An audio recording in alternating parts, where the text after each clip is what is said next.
देखिएगा question number आपको exercise 7.1 में जो दिया गया है, क्वेश्चन नंबर आपको कितना है, आपका 6 का 3 है ना। तो यहाँ पर देखिएगा 6 का 1 और 2 दोनों सेम था, जिसमें आपको ये पूछ रहा था कि चतुर्भुज कौन सा चतुर्भुज के अंदर में आता है ना, तो उसके बारे में बताना था आपको। अब क्या करना है कि जैसे 1 और 2 बनाए हैं एक्सरसाइज 7.1 का, है ना, उसी तरीका से क्या करेंगे कि उसी तरीका से इसको क्या करेंगे, हम बनाएंगे किसका, छठा का जो पहला दूसरा बना है ना, इस पर ही काम करेंगे। इसमें सबसे पहले क्या करेंगे कि ये जो तीसरा नंबर जो क्वेश्चन है, छोटा सा फॉर्मेट बना लेंगे, उसके ए लिख लेंगे, बी लिख लेंगे, सी और डी लिख लेंगे। इसको x1 y1 x2 y2 x3 y3, ठीक है। और यहाँ क्या लिखेंगे, x4 y4, कोई दिक्कत नहीं यहाँ तक। अब यहाँ क्या करेंगे कि ए बी सी डी, तो ए बी में कितना है 7 6, सी में 4 3 और डी में कितना है 1 2, सजा लेंगे।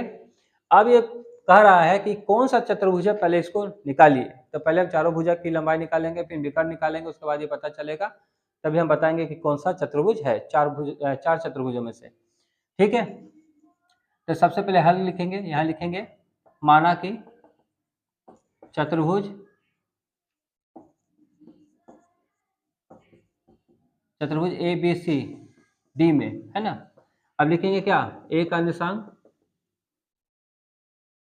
ए का निर्देशांक, ठीक है, क्या है जी, x1 है कॉमा y1 कितना है जी 4 और 5 हो गया। b का निर्देशांक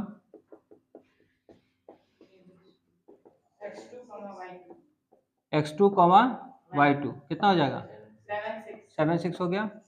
c का निर्देशांक बताइए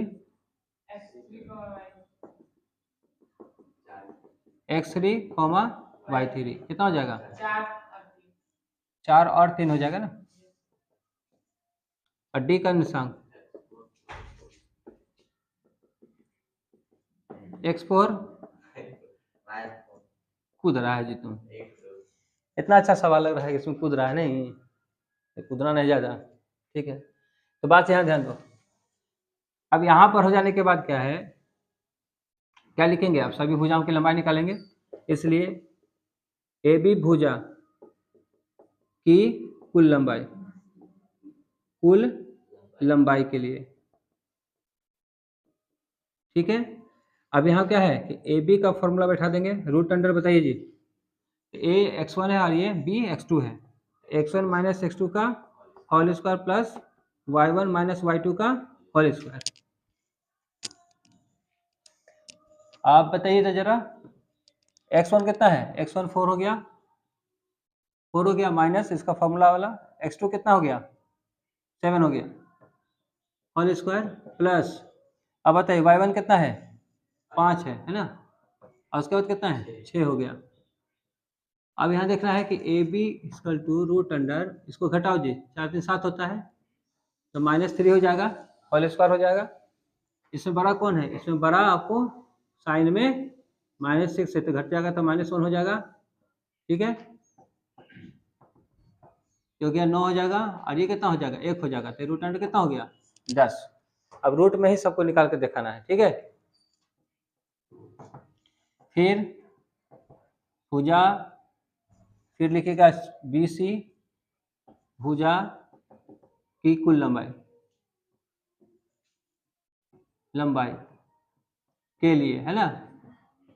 अब क्या करेंगे, इसमें B C equal to root under, बताइए जी क्या लिखेंगे, यहाँ 2 है, यहाँ क्या है 3 है, x2 माइनस x3 का whole square plus y2 minus y3 का होल स्क्वायर, ठीक है ना, y2 माइनस y3 का होल स्क्वायर। अब बताइए x2 का कितना है 7 है, -4 है ना यहाँ, उसके बाद क्या है प्लस 6 -3 बी सी, इसको घट जाएगा तो 3 आएगा, ये भी 3 आएगा, तो बी सी इक्वल टू कितना हो जाएगा 9 + 9 तो कितना हो जाएगा 18। इसका मतलब ये भुजा की लंबाई अलग है, ये भुजा की लंबाई अलग हो गई, बात समझ आ रहा है ना। फिर लिखेंगे फिर अब किसका रहा, सी डी का, भुजा की कुल लंबाई के लिए। अब क्या करेंगे, इसमें लिखेंगे सी डी रूट अंडर, अब बताइए किसका किसका है, x3 x4, x3 minus x4 का whole square plus y3 minus y4 का होल स्क्वायर। ठीक है, अब सी डी का बताइए कितना है, वैल्यू बताइए, x3 कितना है, 4 है, माइनस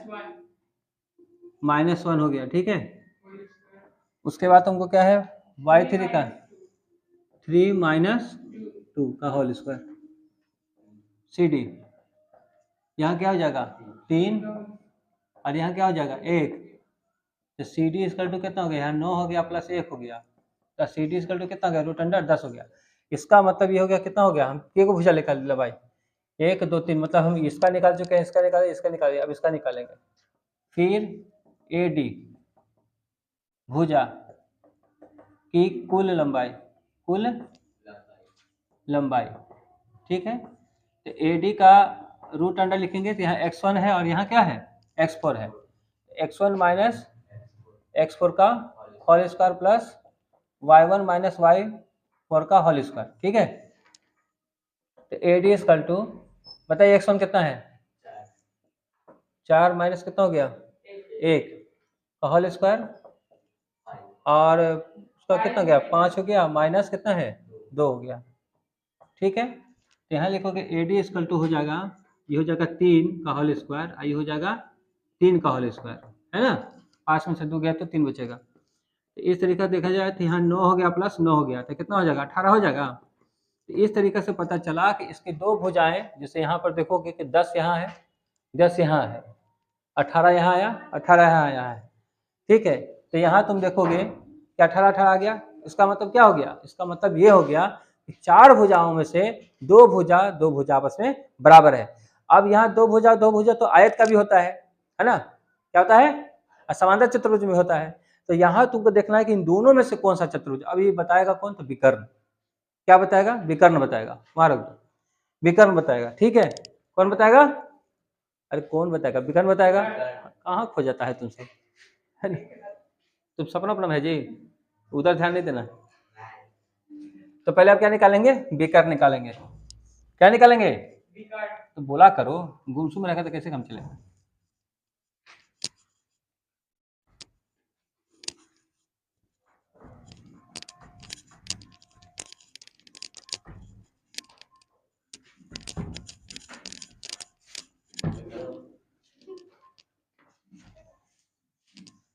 अब निकालेंगे विकर्ण की लंबाई, क्या निकालेंगे, बैठ गया जी, चलो ठीक है, कमर में दर्द रहा होगा नहीं। तो यहाँ देखेंगे तो लिखेंगे विकर्णों की लंबाई, है ना, 2 विकर्ण, 2 विकर्ण कौन कौन है जी, ए से लेकर सी हो गया, ए कौन हो गया, एक बी से लेकर डी हो गया, की कुल लंबाई, है ना, के लिए, क्या है, कुल लंबाई के लिए। अब ध्यान से सुनो, हला नहीं करो। तो ए सी का निकालेंगे, ए सी, है ना, ए सी क्या है, यहाँ ए से लेकर सी तक की कुल लंबाई निकालेंगे। ठीक है, विकर्ण है तो यहाँ पर देखेंगे क्या है, तो यहाँ क्या हो गया, x1 हो गया, क्या हो गया, x3 हो गया, x1 माइनस x3 का होल स्क्वायर प्लस क्या हो गया, y1 माइनस y3 का होल स्क्वायर। बताइए जी इसका मान, x1 कितना है 4 हो गया, 4 माइनस 4, ठीक है, और यहाँ क्या हो गया 5 हो गया, 5 हो गया, और क्या हो गया यहाँ पे 3 हो गया, क्या हो गया 3 हो गया। अब घटाइए इसको, ये तो 0 हो जाएगा, 0 का होल स्क्वायर ये कितना हो जाएगा 2 हो जाएगा, 2 का होल स्क्वायर। अब यहाँ तुम देखोगे कि 0 हो गया, ये कितना हो गया 4 हो गया, तो रूट अंडर क्या बचेगा 4। इसका मतलब हो गया कि ये हो जाएगा आपका 2, कितना हो जाएगा निकल के आएगा 2 निकल के आएगा, कितना निकल के आएगा 2 निकल के आएगा, है ना। यहाँ ध्यान रखना है, यहाँ पर है कि एसी का एक निकल गया, कितना एसी का लंबाई जो क्या है 2 इकाइयां निकल गया, है ना। अब क्या निकालेंगे, विकर्ण निकालेंगे, किसका विकर्ण, क्या निकालेंगे बीसी, है ना, की कुल लंबाई, की कुल लंबाई। ठीक है, बात समझ गए ना, कुल लंबाई। अब यहाँ देखेंगे BC, BC से BC करें, BD है जी, सॉरी BD है। अब देखेंगे BD है तो B से लेकर D तक में देखेंगे क्या क्या है, बोलिए जी। x2 हो गया माइनस कितना हो जाएगा, x4 हो गया का होल स्क्वायर हो जाएगा, और उसके बाद बताइए y2 माइनस y4 का होल स्क्वायर, ठीक है। अब बताइए x2 कितना है, 7 हो गया, 7 माइनस कितना हो जाएगा, 1 हो गया, ठीक है। उसके बाद बताइए इसको 6 हो गया, 2 हो गया है ना, यहाँ तो माइनस उसका फॉर्मूला का साइन का हो गया, ठीक है। अब क्या करेंगे, इसको घटाएंगे तो इसको हो जाएगा 6, यहाँ क्या है होल स्क्वायर दे देते, छूट गया। अब यहाँ देखो इसका घटेगा तो 6 होगा स्क्वायर, आइए कितना हो जाएगा 4 हो जाएगा, तो 6 छक 36 कितना हो जाएगा 36 आ जाएगा ना, सब सही है ना, कहीं रुके तो नहीं, यहाँ हो गया, ठीक है, और 6 हो गया, ये 2 हो गया, ठीक है, 6 2 हो गया और 7 1 हो गया, ठीक है। उसके बाद क्या 6 छक 36 हो जाएगा, ये कितना हो जाएगा 16 हो गया, तो इसका कितना हो जाएगा 52 आ जाएगा। तो यहाँ तुम देखोगे कि दोनों विकर्णों की लंबाई आपस में बराबर नहीं है, ये बताइए नहीं पा रहा है कि नहीं। लेकिन एक चीज ध्यान रखना, ये बता दिया कि एक छोटा है एक बड़ा है।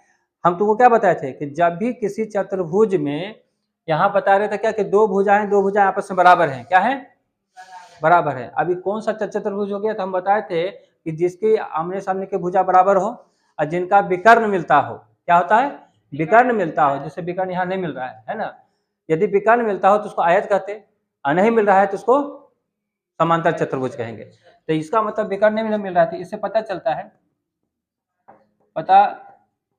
चलता है कि यह समांतर चतुर्भुज है, क्योंकि इसमें आमने सामने की भुजा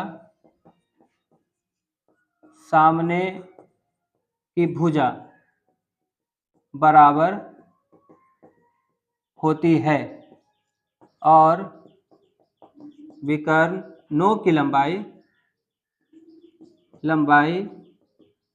बराबर नहीं होती है। बात समझ गए, तो इसका मतलब यह हो गया कौन सा है, यह समांतर चतुर्भुज है, यह समांतर चतुर्भुज है। बात समझ गए, इस तरीका से हमको निकालना होगा। ध्यान रखना है कि चारों जो चतुर्भुज है उसके बारे में जानकारी होना आपको जरूरी रहेगा, तभी बना पाओगे, और नहीं जानकारी रहेगा तो कहोगे आयत की जगह उसको बोल दोगे, उसकी जगह उसको बोल दोगे। बात समझिए ना, ठीक, उतार लीजिए इसको।